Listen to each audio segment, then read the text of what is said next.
things that we talked about was how Dickens' A Christmas Carol, it exists in its time. It exists in its time. So one of the things that he says at the beginning is like, when the people come to his office asking for money, he says, "Are not the treadmills still running?" Mm-hmm. And that was one of the things we discussed is, in order to, we're in the midst of the Industrial Revolution then, and one of the debtors' prisons was that you would walk on this treadmill that would provide power for the factories. Oh. Like that's, and so that's a reference that we really don't understand now, because that's just so far from a field from us. And there's all this imagery that's going on with Scrooge and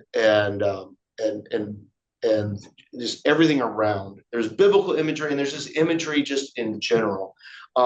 His name is interesting. Ebenezer is his first thing that kind of means king or crown.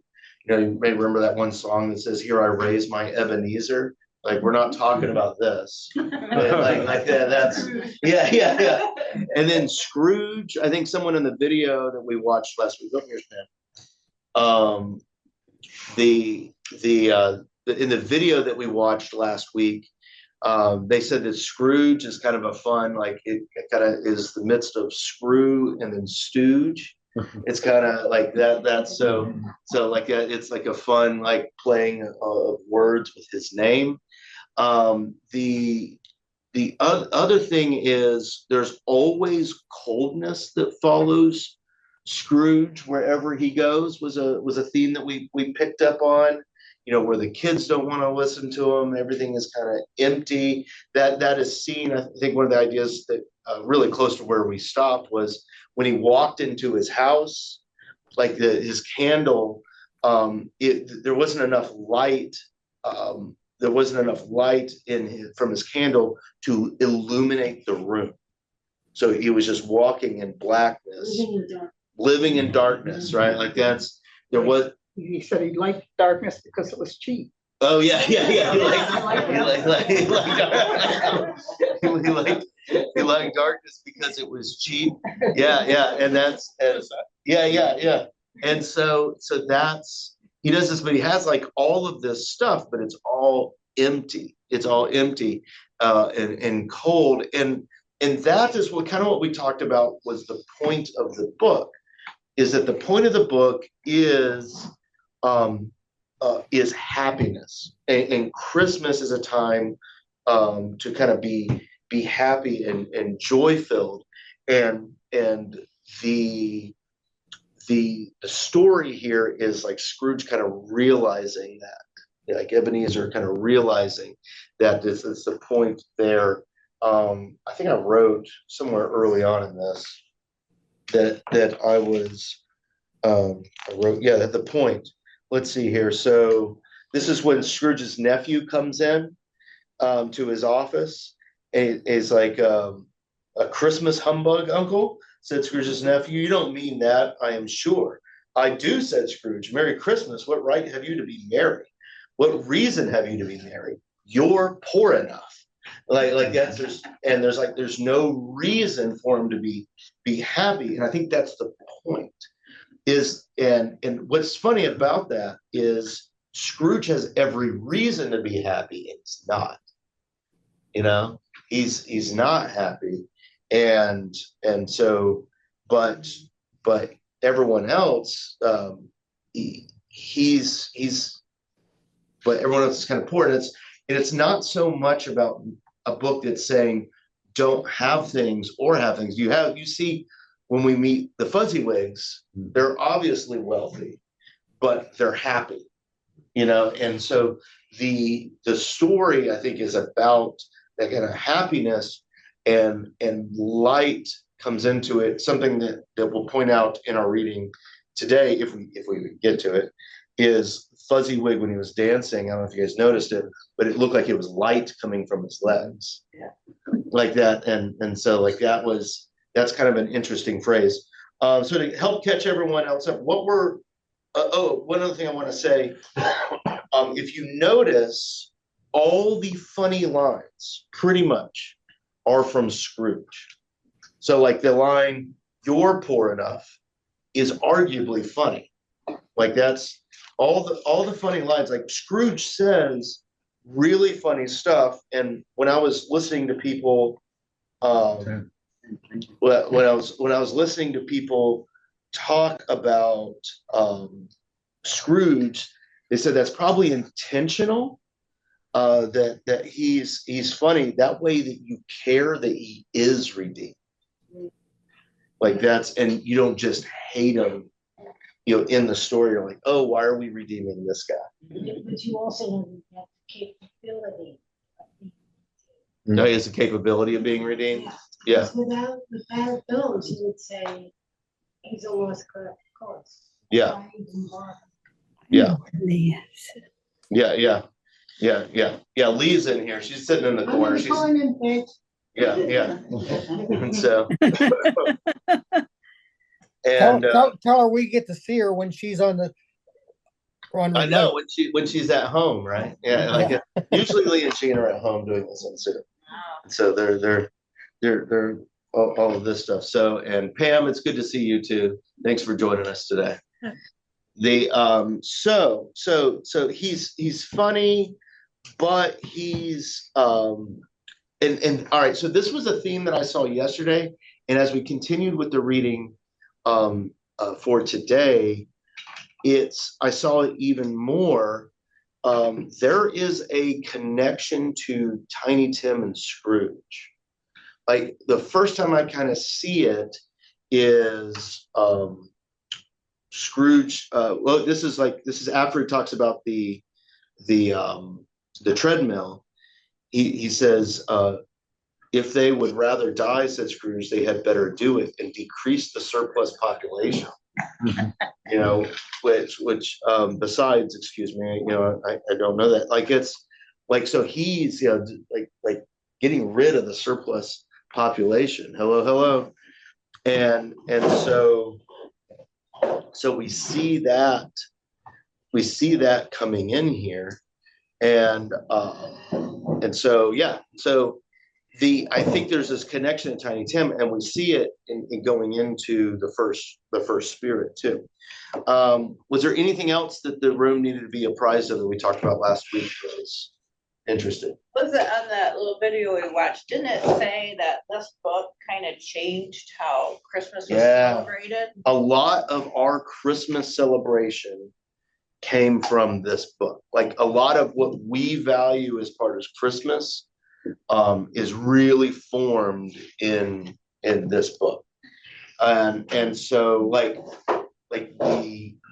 turkey and all that stuff, like that's, or the goose, like that's like that was something that some people did, but it became kind of an aspirational Christmas meal after this book, and just how people do things. So it really created a lot of culture in that regard. Also at the same time, we're at the height of the Victorian era. Yeah. And Queen Victoria's husband, being German, was bringing a lot of the German traditions. Yeah. So like the Christmas tree. Yeah. So Dicken's book hit just at the right point. Yeah. And that's so yeah, with Queen Victoria, she really brought in celebrating with Christmas trees and all that stuff. So like Christmas really just had a bomb in this. And you think about a lot of our traditions that like it's funny how Christmas traditions happen, like because Europe celebrates differently than us. Like Coke had a huge playing in what Santa looks like. Like that. There's a reason why Santa wears red. That's green in England. Yeah, it's green in England. Like that's and so it's Father Christmas. Yeah, and so that's kind of funny, and we can find out stuff about this and find out the origins of things. And some people get really worried about all that stuff. Like, don't get worried about it. It's fine. It's fine. Like we're all good. And then let's see. So Here was another. Oh, um, so I want to talk about this too. I started watching Disney's A Christmas Carol yesterday. I watched it up to where I read to, and it's it's. I don't remember the other ones. I haven't watched any of the other ones since I've read any of this book. But it's like directly quoting the book. It came out in 2009, I think. It kind of looks Polar Expressy when you're looking at it. It's on Disney Plus. And so, but Robert Zemeckis, the guy who did was that who did Forrest Gump? I can't remember. And I know he did Back to the Future and all that stuff. He did it. And so it's pretty good. We may see if we do like a little watch party after all this is done, and kind of watch how they present everything. The ghosts seem really faithful to what's being told here, that I haven't seen in other versions. Yeah, so Scrooge is funny. He's mean. He's empty. He's dark. And we got all the way through last week to where he's working. No one really wants to be around him. Bob Cratchit is cold in there, but he's working. And the fun thing about Bob Cratchit is when he leaves to get his day off on Christmas, he goes sliding with the kids, like right away. Scrooge's coldness and meanness don't really play into him. And so he just kind of keeps going. And Scrooge then, he goes into his house. The candle can't even illuminate the walls. It's so vast and empty. And as Gloria said, darkness is cheaper than anything else. And so he's going up there, and we're right here at the edge of meeting Marley. Like he's eating, he's got his little fire, and all of that. So I liked to what you had said, Lee, about it, A Christmas Carol, and then the chapters are staves or verses. Yeah. It writes the verses in the carol. Yeah. That made me think about it differently when I was reading it. Almost like it's a work of art. Yeah, just a mere. Song to Christmas.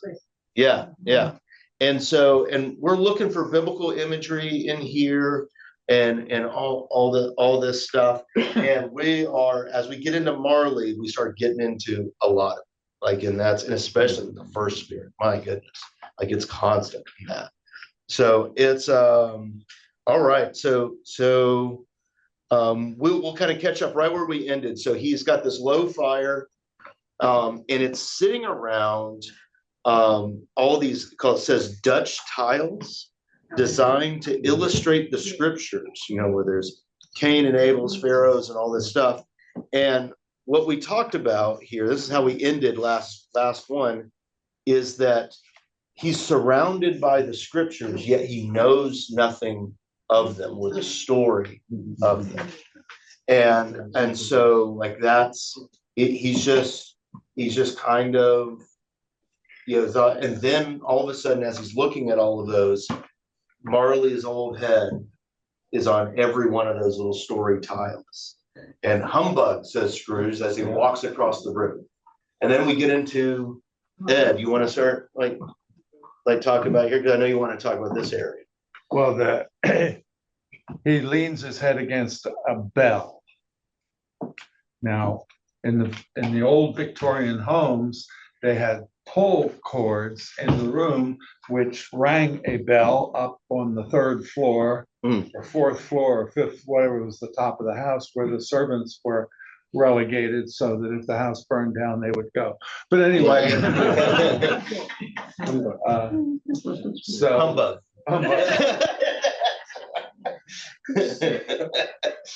So the Christmas bells that we think of today,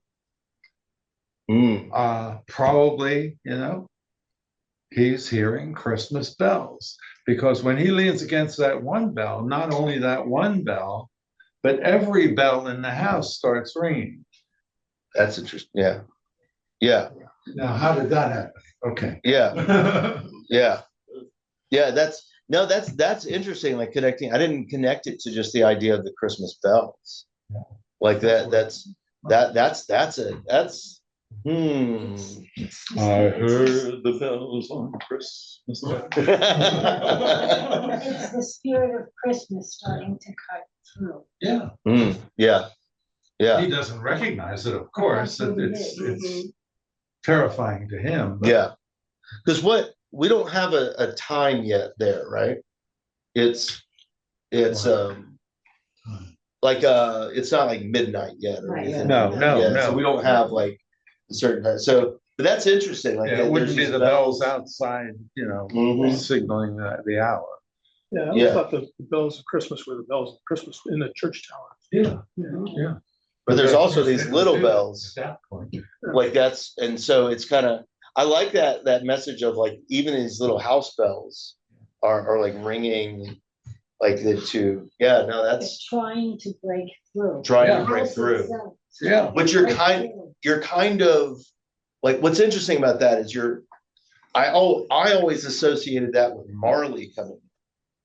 And you're almost separating it a little bit. It's like what's ushering in this change.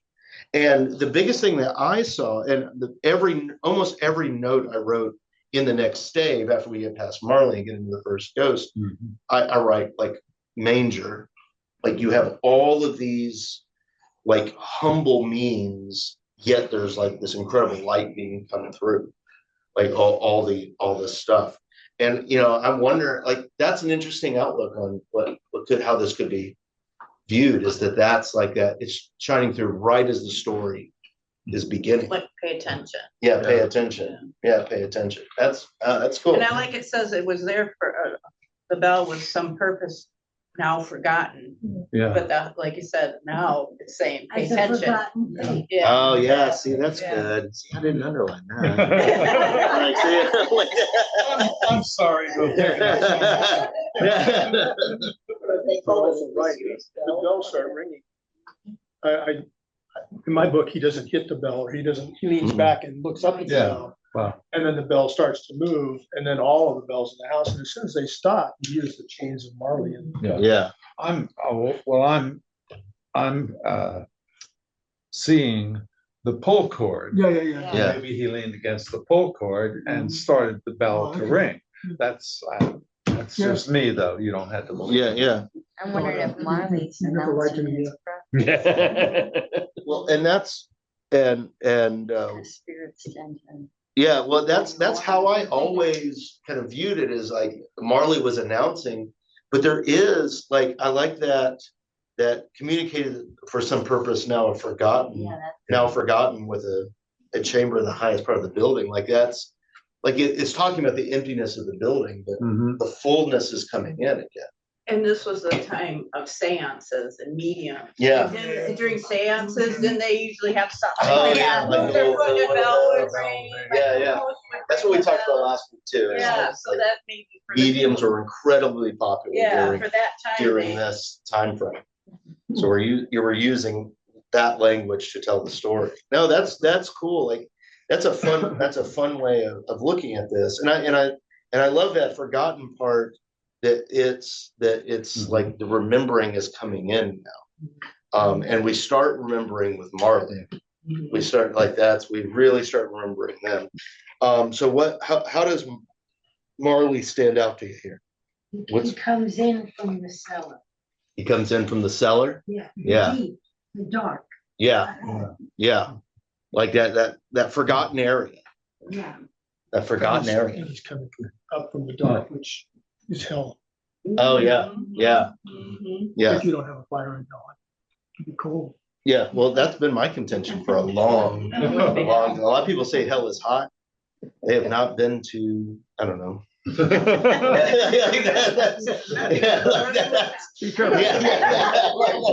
Yeah. And whenever anyone complains about that, I'm like, you guys all moved here. But I have been in hell. I have been in hell. It's hot. Oh, yeah. Yeah, it's like the fire chief. Yeah. The fire chief. Yeah. I thought you meant town of Texas. Yeah. No, And that's hot too. Yeah. so what other things? So you have all these like big clanking noises, heavy chains. Again, he's coming up with all the chains. And how does Scrooge deal with Marley? He won't believe Yeah, humbug. it. He's hearing weird noises It's humbug and he's still. been spooked because of the door. Yeah. Yeah. And he's still saying, "Oh no, it ain't happening." Yeah. I don't believe it. It's humbug. Yeah, and he doesn't believe. And there's some funny things that happen around, like Marley trying to convince him of what's going on. But I think it's when Marley first comes in, describing himself with the pigtails and all of that, and he's talking about the chain that was clasped about his middle. It was long and wound about him like a tail, and it was made. And he puts it in parentheses here, for Scrooge observed it closely. Like that's of cash boxes, keys, padlocks, ledgers, deeds, and heavy purses wrought in steel. Like that was because every movie I'd watched before this, it's always just chains. If there's anything on those chains, I didn't really ever notice it. Yeah, or it's padlocked. Yeah, padlocks. And that says so much more. All the things he used in his business. Yeah. To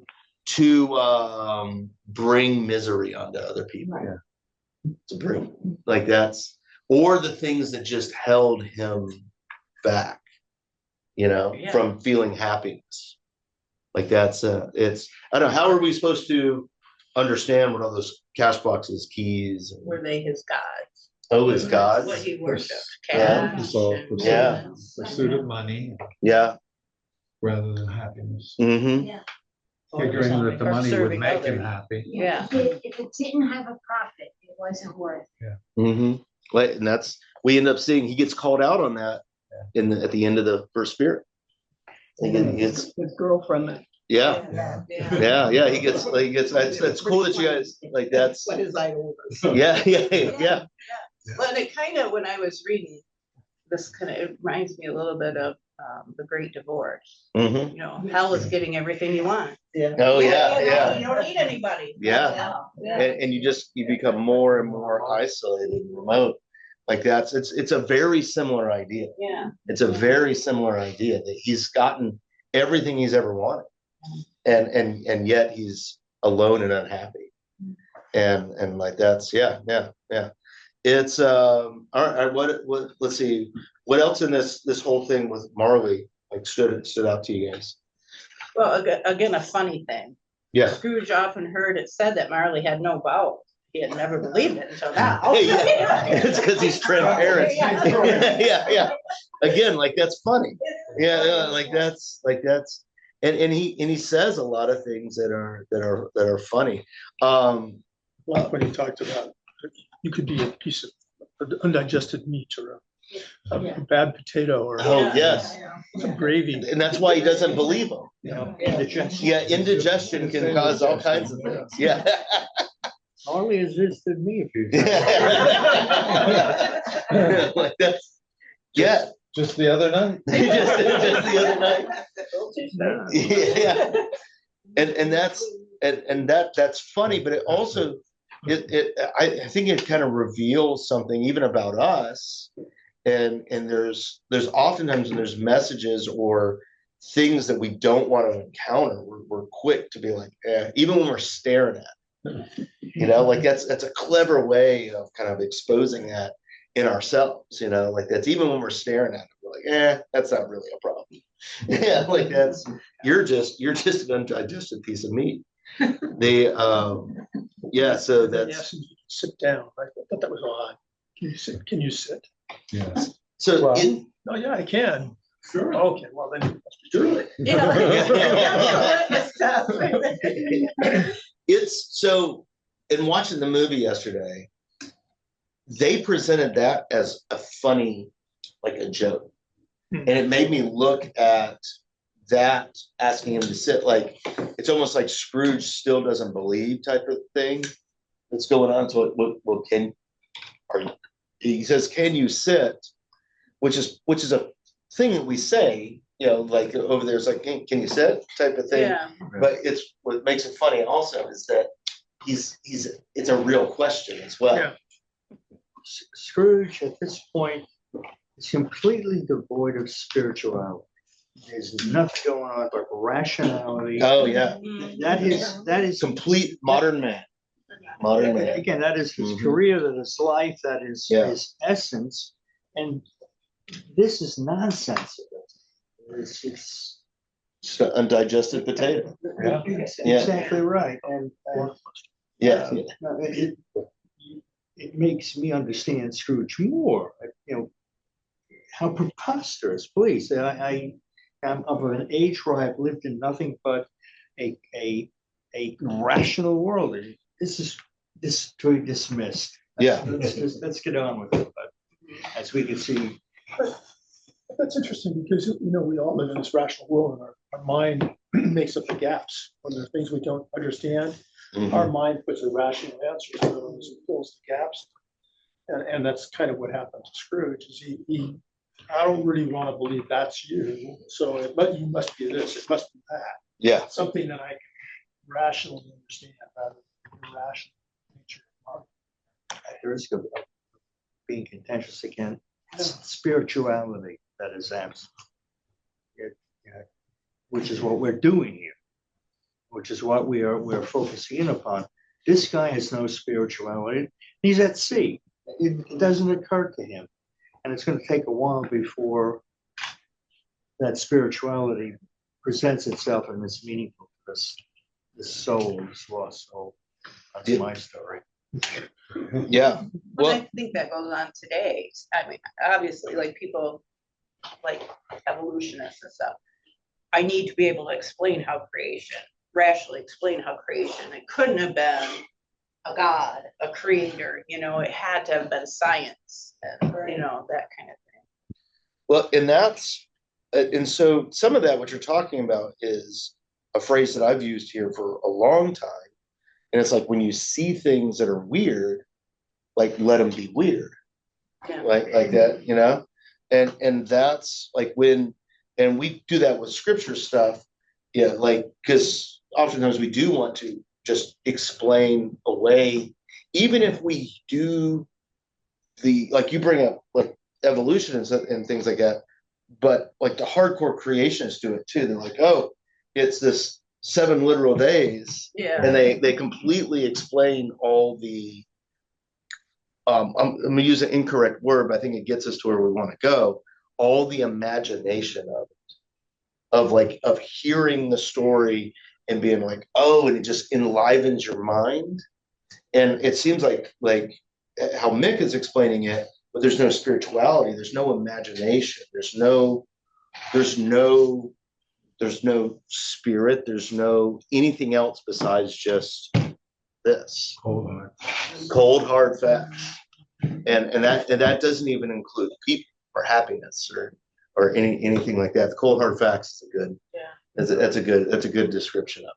Especially the word cold. Yes. Yeah.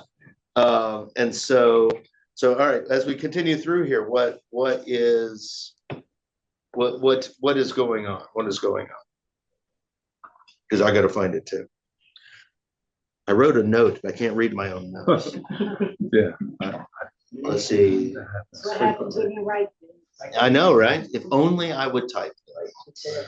The There's a reference in here to the spirit providing its own internal atmosphere.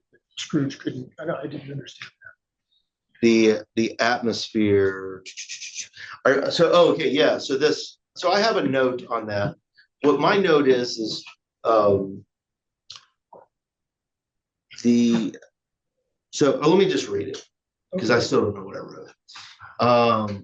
Scrooge felt the very deuce of him. There was something very awful too in the specter's being provided an infernal atmosphere of its own. Scrooge could not feel it himself, but it was clearly the case, for the ghost sat perfectly motionless. Its hair and skirts and tassels were still agitated by the hot vapor from an oven.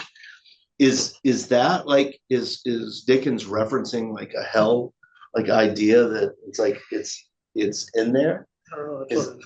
Yeah, like that's because like it's this sense of like, even though he's still like someone's got a fan. It's like watching a music video where someone's got a fan and blowing all their hair and like all that stuff, like it's going in.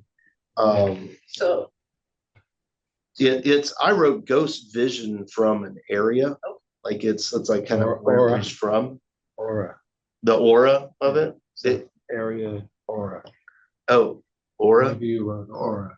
Maybe. Maybe. well, and if you look, because it says infernal, when I look at that word, it says relating to hell. Yeah. Yeah. Okay. Yeah. So Why does it infernal. call it a shade? A shade. Yeah. Yeah. Why does, Like where's the shade? like on the bottom of page 11, if you have the same row. No, I don't have the same book. I think that was like calling someone a dumb, not dumb, like a derogatory, like, oh, you're just That shade, was like, just a like, saying. yeah, I think. Yeah. You know, in English, old, like a shade. Yeah, it could be Somewhat kind of a, like that person looks shady. That's what we yeah, call it. ne'er do shady well. Yeah, shady character. Yeah, it's maybe. Like you're not to be trusted. Yeah, I think that's where, just from other reading I've done, Yeah. it's at that era. I didn't quite get that. I think it's interesting that Scrooge actively fights it though. Like we're talking about this no spirituality. Like he actively fights like against Marley and all this stuff, and then finally starts to believe like Scrooge fell upon his knees, claps his hand to his face, mercy, dreadful apparition, why do you trouble me? Man of worldly mind, replied the ghost, do you believe in me or not? And I'm going to read this paragraph. It says, I do, said Scrooge, I must, but why do spirits walk on the earth and why do they come?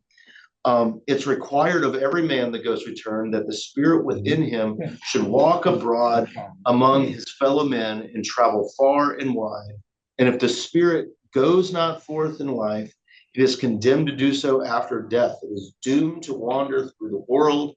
Oh, woe is me, and witness what it cannot share, but might have shared on earth, turned to happiness, which we get to the point again there, that to turn to happiness. So basically what we see is that they're doomed to walk around the earth again, but having no bearing, and to have to see the misery that they have wrought. Like He has no opportunity to fix it. and have no opportunity to fix it. And that's after he says that, he raises a cry and shakes his chains with his shadowy hand. Like looks kind of ominous there. It's like Scrooge is like why are you this way? He goes, I wear the chain I forged in life. I made it link by link, yard by yard. I girded it on my own free will, and on my own free will, I wrote it. Is its pattern strange to you? It's almost like in life is the same in death, and that's and he ends up basically saying to Scrooge, like, and I died 7 years before you. Like, how much longer is yours now? Yeah, your chance. Well, you is italicized Yeah. in mine. Okay, And what he's saying is, you don't recognize it? oh yeah. Yeah. You should know it. This is not something this is you. Yes. Yeah, Yeah. that's good. Strange to you. Like that's, Yeah. and so like everything you see here, like should look real familiar. Real familiar. You and I were the same. Yeah. He died 7 years before. Yeah. It is a ponderous chain. I like that. Ponderous kind of goes around. Well, it's a ponderous chain, and it's a ponderous life that Marley now leads, that he's wandering around. Like this chain and all this stuff is just all bad. And the line that Scrooge has around all of this, he says, as he's arguing with him, he's like the 7 years, he's like, you might have got over a great quantity of ground in that 7 years, said Scrooge. Like, he's like, yeah, you've gone and seen the world, haven't you? Like, that's like, the ghost is not a fan of that phrase. Like that's, and like, you can tell even in here that now that he's believing the spirit, like Scrooge has no remorse for any of this stuff. Like, he's recognizing any of this. He's like, but you've seen a lot in 7 years, haven't you? And so And then Marley becomes really Theodore. yeah. Yeah. Yeah, like I have this underlined. It's like not to know that no space of regret can make amends for one's life Marley is impatient with. He's impatient because Marley knows the consequence of behavior, and he's all but grabbing Scrooge by the shoulders and shaking him. Get over it, smacking him in the face, as it were. Because Marley is in hell. Yeah. He knows where he speaks. And this guy, Scrooge, his partner of years, just still doesn't get it. Wake up. Yeah. Wake up. And this right here, I think is one of the best quotes in it, is that we're staring at the chains that Marley has made. We can see that Ebenezer is continuing to make these chains.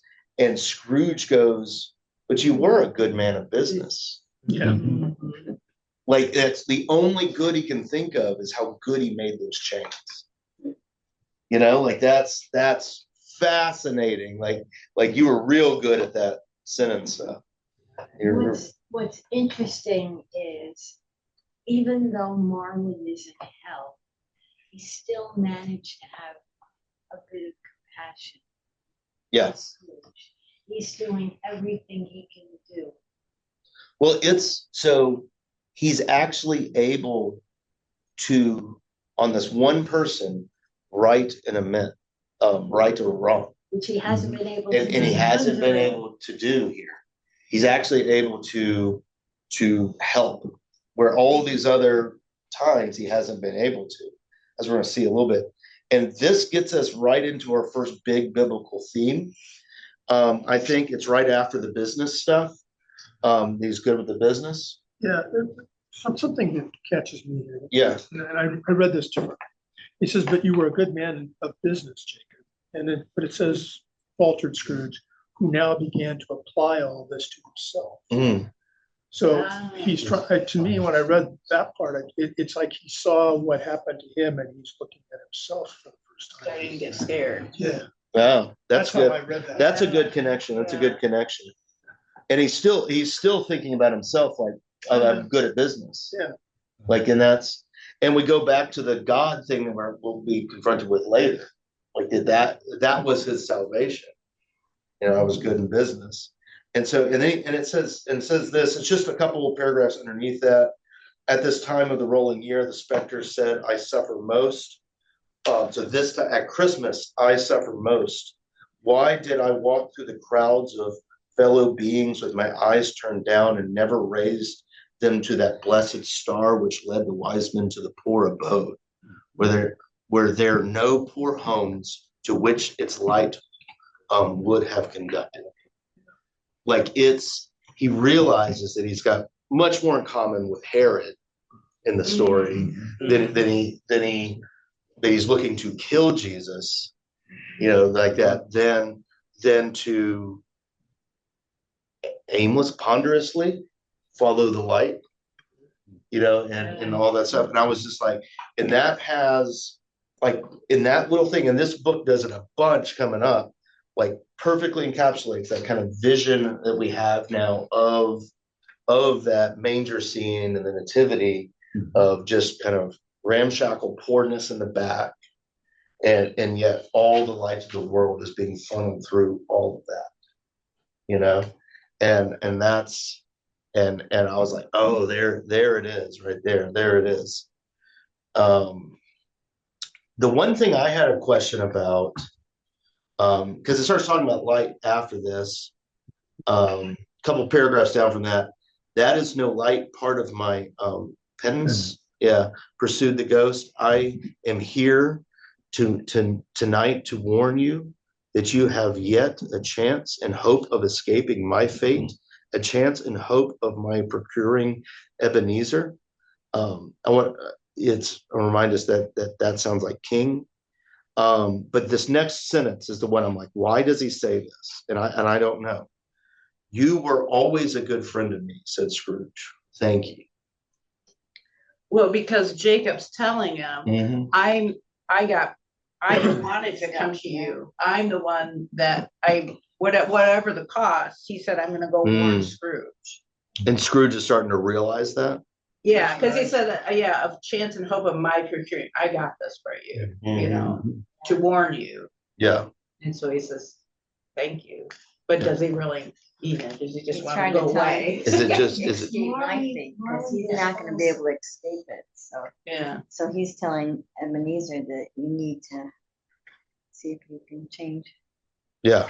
And you wonder if Marley was warned by a ghost before he died. Marley was Jacob's, Scrooge's world. That's the person he associated with, that's the person he did business with. And lived with. Yes. Yeah, yeah. For all intents and purposes, it was Scrooge and Marley. Mm-hmm. And they make that point when they say he never changed the sign. Yeah. Yeah. Yeah. Yeah. Yeah. So when he says you were always a good friend to me, of course he's talking in business dealings, etc. But he did feel the connection to Marley. It may not have been how we connect, but there was a connection. They were so similar. How they go. So just a couple down from that. Let's see. No, I don't want to read that. Like that's so how does all this end? And with this, I think the big part of how it ends is he takes him over to the window. He takes him over to the window, and there's all those spirits that are trying to do what Marley had just talked about. They're wandering around. In the movie that I watched like last night, one of the spirits was pleading with this woman who was asking for scraps, and she's holding a baby. He's like, if only I could help you, but she can't hear him. And like and I was like, man, because I was amazed that none of the movies I'd watched before that one ever showed this scene, because this is scene. The Alistair. Does it? The Alistair's does? Okay. They show all these. I apologize, but on that note, we have to leave. Was it something We're you said? going to a funeral. All right. Funeral. A funeral. Yeah, you guys be safe. You guys be safe. And I'll have to watch the rest of this to find out where you all land. Yeah. We'll let you know. Thank you for coming. And talking about the bells. That was good. That was good. So basically the Muppets don't have the ghost. I don't think they do. But the Muppets is the best one, man. So I'm told. Yeah. All right, thank you guys. God bless y'all. Take care. What confused me a little bit in this section, that he says that the spirits are gonna come on separate nights Yeah. at the same time, but they do all come because he doesn't miss Christmas. No. So I wonder why that's in there. I don't know. I've been thinking about that too. Yeah, it was Like- confusing. Like that's because he's so overjoyed that they did it all in one night that Yeah. he didn't miss Christmas.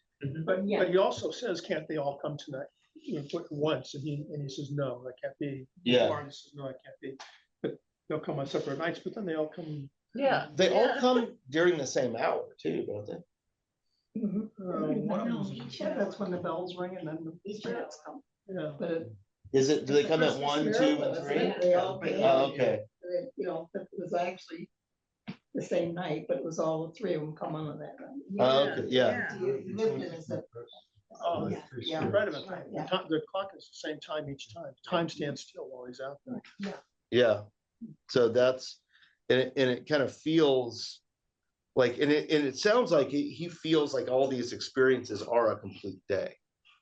Yeah. With Yeah. with them. For him, Yeah, for him. Oh, yeah, when he's with the. When he's with them, Yeah, it feels, he's exhausted at yeah, it feels like a complete day. That So, makes sense when you think about it, because at the end, he opens the window and he says, what day is it? yeah. yeah, He's Three visions, confused. So is this just like a They little started out with literary this child and he worked his way up. trick so that we don't, so the reader's surprised it's Christmas Day too. Yeah. yeah, yeah. Maybe we've heard the story too many times. You're right. Well, and that's the whole thing with this. That's why I compared it to Blazing Saddles. Please do it. Yeah, You three. Yeah. yeah, yeah. Oh, the new, I know, it's Kevin. Kevin always sneezes like it's the end of the world. Marley. It's Marley, yeah. Yeah. The Christmas bells they get rung. Like that's so let's go into the next chapter. We got another 10 minutes or so. And so Wait a minute, we're only supposed to do Stave1. I didn't Stave2. oh, you didn't read Stave 2 yet? Well, we'll get into Stave 2. We're not going to make it far into this. The it's I would be a couple ahead depending on how fast we get through some of these. So Just take you at your word. yeah, okay, all right. I would be a couple ahead. So, but like, as long it took us to get through Marley, this, we might be talking about this book from Epiphany. So like that's, so a good church joke there. So, so he went to sleep, Marley left, Scrooge went to sleep, and when he awoke, it was so dark looking out of the bed. This is the beginning of that stave. And so he's like trying to peer through the darkness with his ferret eyes. Yeah. What a description. When it chimes, a neighboring church struck, talks about all that. And it hits at 12 again. And so he's just, a lot of it's like him waiting for all of that to thing, but it's all this idea of it being cold with the frost and all that stuff on top of them, just coming. Let's see what. Still all that talk. Again, it's 12 o'clock. Oh, Yeah. Yeah. It's 12 o'clock again. And like you, Vance, said, they all came at the same time. I didn't catch that it was 12 again, because that's when Marley showed up, right? Mhm. Yeah. And it is 12 again, right? Yeah. Yeah. Because he said he went to bed at 2. Yeah. And here it was 12. Yeah. And so let's see. But there's still. Well, he's still waiting though. Because he's like, he hears the ding dong, quarter past. Oh, So yeah. Scrooge County, ding dong, half past, It goes ding to dong, one, quarter doesn't it? past, What's wrong? ding dong. And just kept going on till. Yeah, the hour itself, said Scrooge triumphantly, and nothing else. And he spoke before the hour bell sounded, which it now did with a deep, dull, hollow, melancholy one. And then this is what I think is real interesting, is light flashed up in the room upon the instant, and the curtains of his bed were drawn. Like that's, so suddenly light enters into the picture with this incredible darkness and scariness of Marley.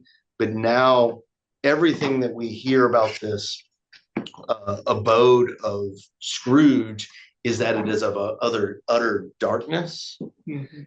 And now light is like filling everything. Even the curtains can't contain it. Type of idea. It's like it's time to wake up, maybe, like with the curtains being drawn. And that's let's see. So the figure like a child, yet not so like a child as like an old man, viewed through some supernatural medium, which gave him the appearance of having receded from the view and being diminished to a child's proportions. Its hair, which hung about its neck and down its back, was white as if with age, yet the face did not have a wrinkle on it. Its tender bloom was on the skin. The arms were very long and muscular. Like its tunic was pure white. It had green holly on its hand, and it's almost like a contradiction with the wintry emblem that it also is adorned with flowers all around, and from its crown of its head there sprung a bright clear jet of light, which was always visible. That's in its duller moments a great extinguisher for a cap, which it now held under its arm. The way the movie set it up yesterday was it looked like a candle with a face, is what the spirit looked like.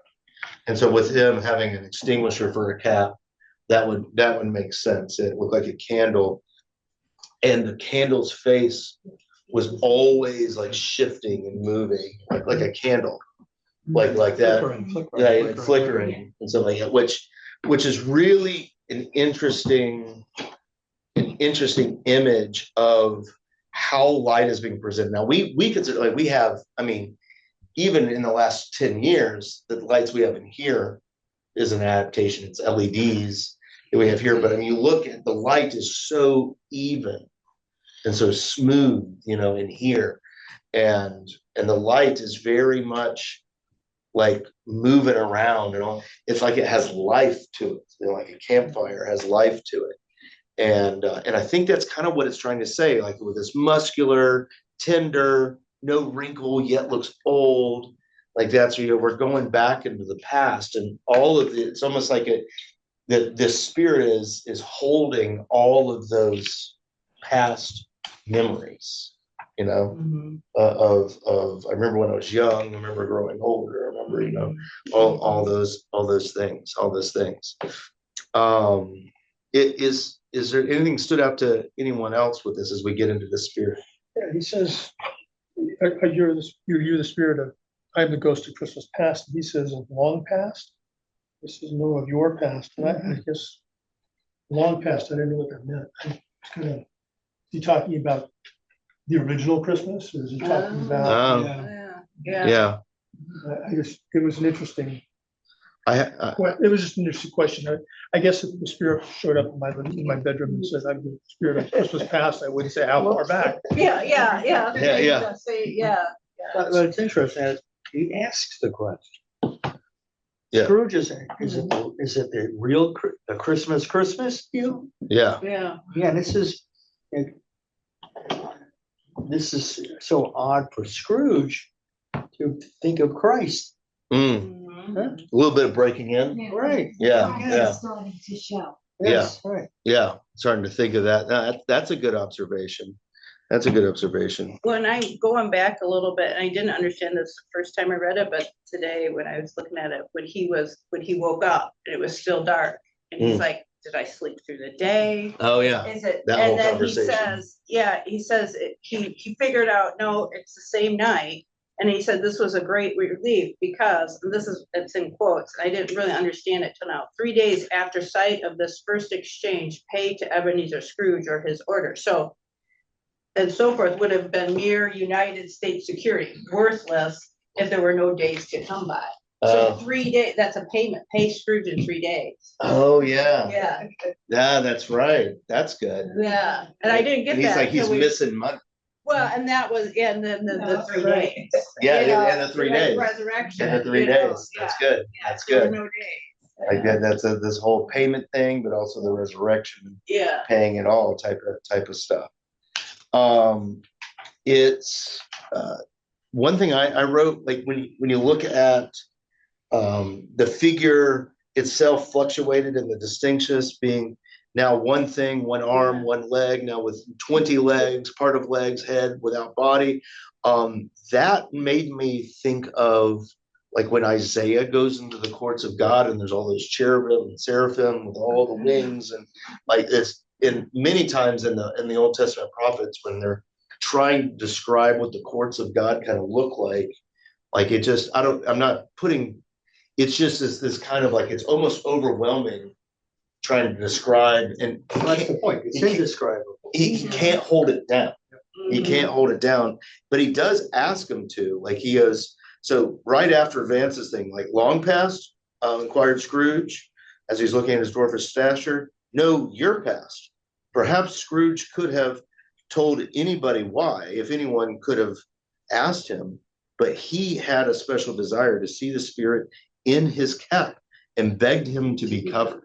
He doesn't want to see what he's done. Like he doesn't want that light.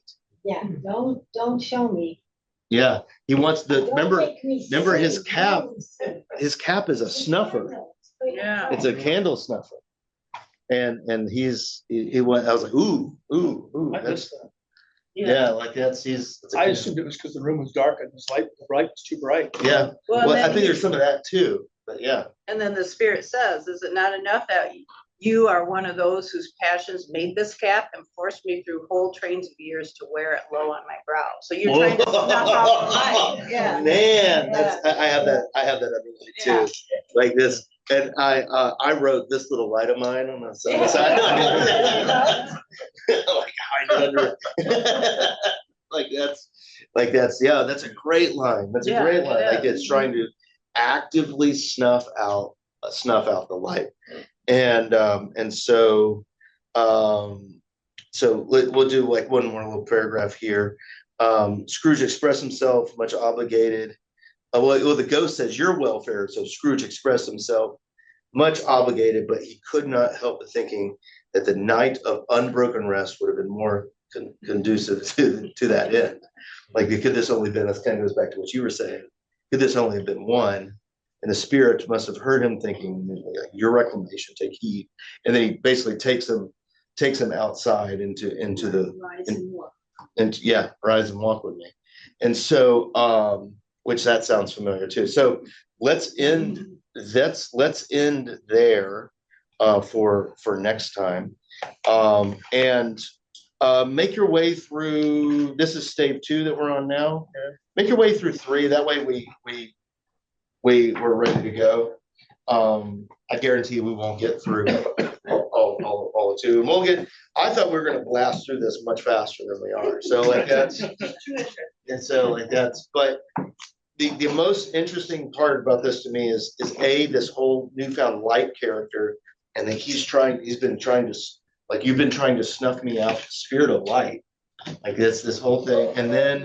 And then also like they're realizing that he never once looked at the star of Bethlehem, the Christmas star, to notice the poor all around. Like that's all these biblical Christmas themes that we have. And what all this kind of reminds me of is when we are thinking about like when we pray the Lord's Prayer and we say, your kingdom come, your will be done on earth as it is in heaven. And that idea is really coming out through this, that we're praying like, God, we want here to look like there, and everyone agrees with us. It's like, oh yeah, there aren't going to be any poors, no hurting, wars in heaven. And yet we're perfectly content with creating all that here. And that's and I think that's like you've been pushing that cap down on top of me for all this time. And so that's kind of, it's taking us along this journey as well, into happiness. So that's good. So it's good. I'm enjoying reading this. Thank you for doing it with me. What I have here, if you didn't see this before, Vance also has it. But this is like a reproduction of the original. It has some of the original artwork in it. The original one had illustrations that were done at its time, original time of printing. So if you want to see that, you're welcome to look at that. And but for everyone that's watching us on YouTube, thanks for joining us today. Bye. And Bye.